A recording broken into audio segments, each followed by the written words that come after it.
Look at this choke, my man. I mean, locked in. And I'm not going to try to put any dirt on anybody's name. I don't want to disrespect anybody, especially I don't want to disrespect the legendary Polish power of Jan Blachowicz. But I was surprised to see the man tap. I thought that for all that you've worked for the mountain you've had to climb to get to where you are, you're going to sleep before you're tapping out to lose that belt. He tapped. And that's something you have to deal with on your own. You know what I mean? And I don't want to get too philosophical here, but there is something about that where you will be asleep at night and you will be questioning and wondering, why did I tap? Did I need to? I could have held out a little bit longer. I should have just went to sleep. I should have did anything I could to try to see if I could just fight the hand. Like he got the hands, like maybe he could have pulled down a little bit, got that little bit of oxygen. But these things happen, and sometimes it happens so fast that you don't have any excuse, and you just have to deal with the consequence that you tapped. And like I said, I'm leaving these dramatic silences here, folks, because that's how you need to think about these things. You tapped. Enough said.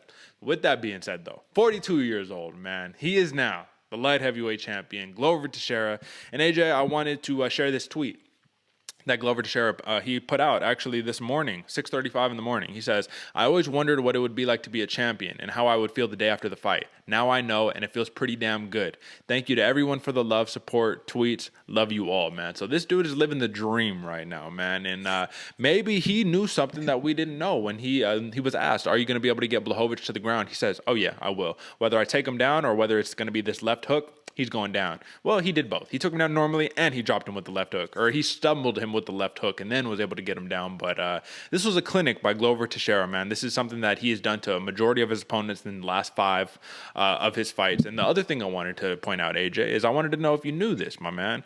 If you look at Glover Teixeira's record, my man, it's pretty damn impressive. His only losses in the UFC. Are you ready for this, AJ? His only losses in the UFC in his entire career, right, where he has gone pretty impressive career. John Jones, right, Phil Davis, Rumble Johnson, Alexander Gustafsson, and that's the fight that I was talking about on the pre-show where Gustafsson uppercutted Teixeira into oblivion right there, and Corey Anderson. Those are the only losses in his entire career, or entire UFC career. Is that not incredible? Bro, that's a hit list of like murderers out there that have been top of the division, or at least in the media's eyes, some serious killers out there. And then in this last winning streak up to winning the title, Carl Roberson, Jan Kutalaba, Nikita Krylov, Anthony Smith, Thiago Santos, Jan Blachowicz. Fucking ridiculous, dude. This dude's life is going to be a movie. You have to make a movie about this man's career, right? This dude's doing it not only in eras past, but in current eras as well. Yeah. Those two different lists that you just said, you could have picked any time frame, and one of those dudes would have been on the top of the division or fighting for the championship. It's crazy. It's absolutely ridiculous, man. But it goes to show that, listen, man, it's exactly what he said. And I love the promo he spit after, where he was just like, never give up on your dreams, man. Keep going, keep fighting. Don't let people discourage you. Don't let people try to, tell you can't achieve whatever you want to achieve in life, man. I love that message so much. It literally makes me emotional thinking about it, because that's something that's so hard to do, man. Follow your dreams when nobody supports you, when you don't have external validation. But you don't do it for the external validation. You do it for the moments like this where you're 42 years old, everybody's counting you out, you're a plus 230 underdog, and you finish the champion in a method where he has not been finished in quite some time. Not this way, you know what I'm saying? So huge win, 6-fight win streak for Glover Teixeira, 5 finishes in that span. He moved to 16-5 in the UFC, and like I said before, he is the second oldest UFC champion of all time. AJ, we need to ask the question. I keep pondering it, and this was a performance of the night bonus. Let me just mention that. This was a performance of the night. Chimaev, he won performance of the night, and fight of the night was Petr Yan versus Corey Sandhagen. But with this performance of the night bonus, do you, if you're Glover, man, let's just walk through it quickly because we got to kind of move on here, but do you just ride into the limelight, man? Just go right into the sunset, bro. You won performance of the night. You got an extra $50K. You're the champion. You did it. You woke up. You feel great, but you're still 42 damn years old. Unless you're Andrei Arlovsky type, you know what I'm saying, and you keep thinking you're going to do something. Arlovsky has the motivation of, I want to be the champion. Well, you did it, pal. You achieved your goal.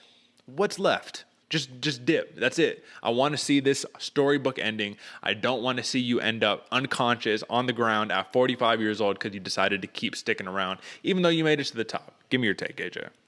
Yeah, man, it's hard. I forget if it's GSP or somebody else that said it. A lot of the books I read have always said the same thing too. Set your goals as high as possible, because the worst thing than failing and not achieving your goal is setting a goal too small and achieving it too fast, and then not knowing when to quit. And I think that might be the thing for Blachowicz, man. It's so hard to quit on top because this is a 6-5 win streak. Like he can know in his mind that he can keep going. And what's better than one title win? Well, a title defense. And what's better than the next title defense? A second, third, fourth, fifth, going forward until you get that L. And then you really got to compose yourself and really think about it. Yeah. It's hard, man, because then you quit when you're ahead in Vegas. Yes, but you always, when you're walking back to the room, you're always thinking, well, I was on a hot streak. Could I win a little more? Could I win a little more? It's easy to quit when the chips are down. It's hard to quit whenever you're winning and going up. Me personally, 42 years old, I would hope to God I had the presence of mind to leave at the top. But I don't know, man. I've never proven to be that smart. So it's a hard one to go. What do you think? I'll just say we learned a great lesson from Khabib, man. Obviously, the circumstances were different, but for him to leave at 29-0 when 30-0 was right there, all the money fights, all this stuff was right there. And he was like, I'm cool, bro. It's all good. He's now forever immortalized as Khabib. He is that guy. And now Coach Khabib, which we never even talked about, this dude is killing it as a coach, man. I think he's still undefeated on the year as a coach. Fucking ridiculous. But the point is you just don't want to outlive that moment. You know what I mean? Remember this. Take it all in. But I just want to see the man go out on top. I'm not saying retire because you're old. Clearly, this dude is marking everybody in his path. It doesn't matter. But this does definitely make the light heavyweight division very interesting because Yuri Prochazka is clearly going to be the next person for Teixeira. Like, Blachowicz isn't getting a rematch after getting finished so handedly like this. So if you're fighting Yuri Prochazka, I mean, that's a dangerous fight. Could he take Yuri down and do the same thing that he did to Blachowicz? Yeah, he probably could. But that's a much more dangerous fight, in my opinion, because Yuri is so unpredictable and all of that good stuff. But that's neither here nor there. And we'll talk matchmaking literally in just a few seconds because that's it for the main card, folks.